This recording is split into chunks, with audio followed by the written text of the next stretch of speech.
आज के इस वीडियो के अंतर्गत देखिए, आज हम क्लास 10th सब्जेक्ट मैथ अध्याय 2, ठीक है, इसकी प्रश्नवाली 2.2 के पहले का हम छठा सवाल यानी कि आखिरी सवाल आज की इस वीडियो में देखने वाले हैं। ठीक है, कि 3x² - x - 4, ठीक है, ये सवाल आज के इस वीडियो में हम पढ़ेंगे।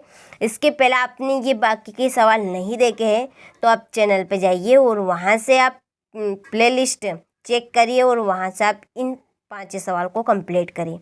इसके पहले आप इसका बेसिक कंप्लीट कीजिए, क्योंकि मैंने बेसिक पहले बताया है ताकि आपको सवाल आसानी से समझ में आ जाए। ठीक है, तो चलिए अब हम पहले सवाल पढ़ते हैं कि निम्न द्विघात बहुपदों के शून्य ज्ञात कीजिए और शून्यकों तथा गुणांकों के बीच के संबंध की सत्यता की जांच कीजिए। ठीक है, सवाल में हमें द्विघात बहुपद दिए हैं, उनके हमें शून्य ज्ञात करने हैं, शून्यकों और गुणांकों के बीच में संबंध की सत्यता की जांच करनी। ठीक है, तो चलिए अब हम सवाल को देखते हैं। ठीक है, यहाँ पे कॉपी में मैं आपको अच्छे समझाऊंगी, किसी भी तरह की आपको दिक्कत नहीं आएगी। ठीक है, तो चलिए ये हमारा सवाल है 3x² - x - 4। ठीक है, देखिए आपने इस प्रश्नवाली के कुछ सवाल देखे होंगे तो आपको पता होगा कि जो x² के आगे संख्या है इसका हम क्या करते हैं। तो इसका हम करते हैं, बताइए क्या करते हैं इसका हम गुणा करते हैं सबसे लास्ट वाली संख्या में। ठीक है, किस में इसका गुणा करेंगे हम? 4 में। क्या हो गए? 3 चुकू 12। ठीक है, कितने होंगे? 3 चुकू 12, ये 12 हो गए। ठीक है, और यहाँ पर क्या है? -1 है। तो अब हमें ऐसी दो संख्याएं, ठीक है, ऐसी दो संख्याएं ज्ञात करनी है जिनको हम जोड़ ले या घटा ले। ठीक है, तो हमें 1 प्राप्त हो और जिनका गुणा कर ले तो हमें 12 प्राप्त हो। तो ऐसी संख्या 2 ढूंढने के लिए सबसे बेस्ट तरीका है कि जो 12, ठीक है, गुणा करने पर संख्या आ रही, कितनी आ रही है यहाँ पे? 12। तो कौन से पहाड़े में 12 आता है? आप ये पहला देखिए, कौन से पहाड़े में 2 आता, ठीक है, 12 आता है। चलिए बताइए, 2 के पहाड़े में आता है। चलिए हम देखते हैं 2 के पहाड़े में। ठीक है, 2 छके 12। ठीक है, गुणा करने पे तो आ रहा है 12, लेकिन अब हम इन संख्याओं को जोड़ ले या घटा ले इनको तो हमें 1 प्राप्त होगा। देख लेते हैं हम करके। ठीक है, चलिए 2 और 6 को जोड़िए, कितना होगा? 8। तो ये जोड़ने पे क्या आया? 8 आया। अब लो घटा लो, 6 में से 2 घटाए, कितने बचेंगे?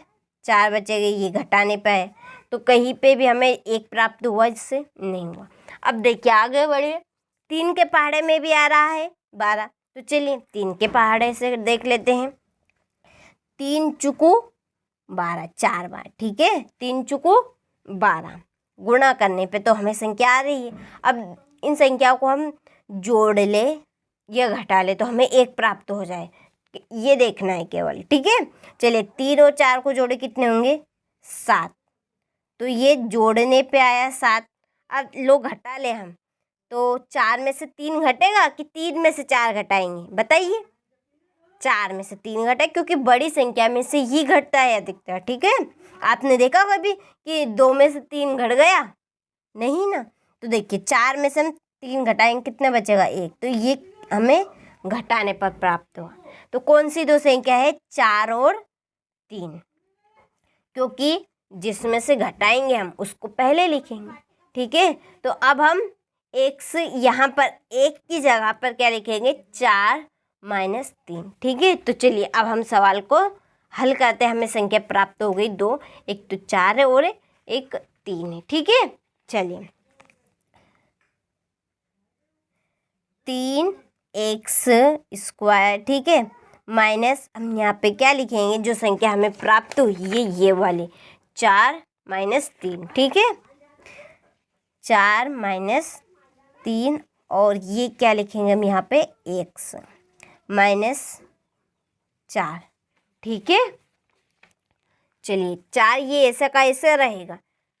आप 12 मत लिखिएगा, केवल हमें इमेजिन करके यहीं पर देखना था। ठीक है, चलिए अब हम गुणा करेंगे। 3x², इस चिन्ह का हम 4 में करेंगे तो 4 माइनस का 4 और x। चलिए ये आप 4 ऐसा बनाइएगा, ठीक है, 4x। और इस चिन्ह का हम माइनस और माइनस क्या होते हैं, प्लस। 3x माइनस 4, ठीक है। तो अब हम आगे क्या करेंगे, कॉमन निकालेंगे, ठीक है।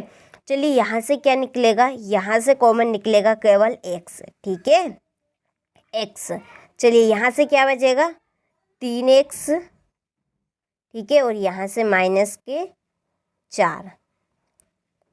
यहाँ से कुछ भी नहीं निकल रहा है तो यहाँ से जोड़े का प्लस निकलेगा और 1 निकलेगा, ठीक है। जहाँ से कुछ भी नहीं निकलता वहाँ से 1 निकलेगा, ठीक है।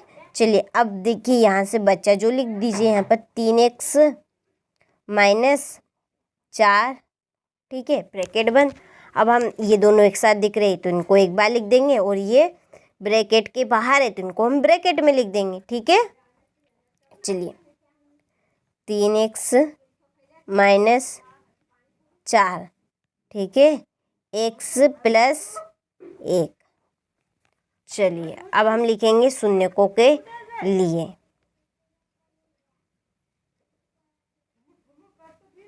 शून्यकों के लिए, ठीक है। चलिए 3x माइनस 4 बराबर 0, ठीक है। यहाँ पे लाइन खींचेंगे और लिखेंगे x प्लस 1 बराबर 0। चलिए 3x बराबर क्या होगा, 4। x बराबर क्या बनेगा, 4/3, ठीक है। इसको हम ब्रैकेट में लिख देते हैं, बॉक्स बना देते हैं, ठीक है। एक ये इधर देखिए x इक्वल -1, इसको बॉक्स में हम बंद कर देंगे, ठीक है। तो ये हमारे शून्यक निकल गए। अब हम जांच करेंगे, ठीक है। जांच, अल्फा प्लस बीटा इक्वल क्या होता है, -b/a। ये सवाल अब तो आपको ये सूत्र रट ही गया होगा क्योंकि 5 सवाल हम कर चुके हैं। अल्फा का मान बताइए जल्दी से, ठीक है। अल्फा का मान 4/3। देखिए बीटा का मान माइनस का 1 है, तो जब माइनस प्लस में भड़काएगा तो क्या होगा, माइनस जीत होगी।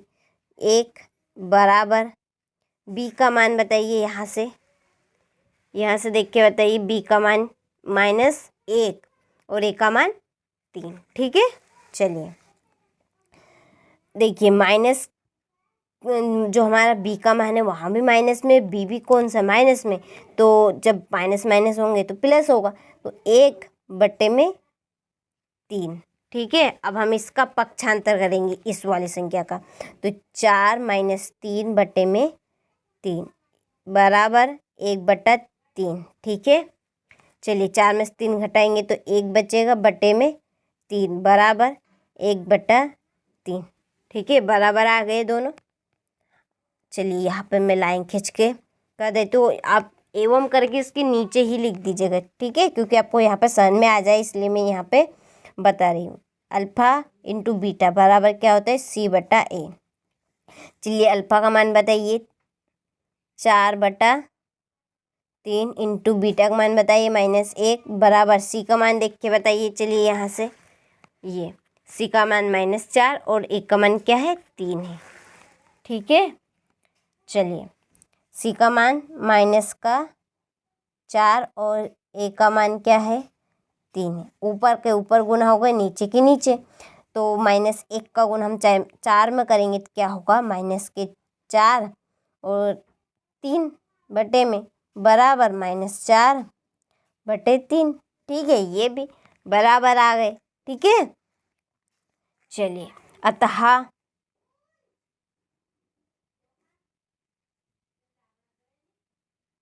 अभिष्ट शून्यक, ठीक है। अभिष्ट शून्यक क्या निकल के आए थे हमें ऊपर, -1 और 4/3, ठीक है। ये यही पर हम क्या लिखेंगे, आंसर।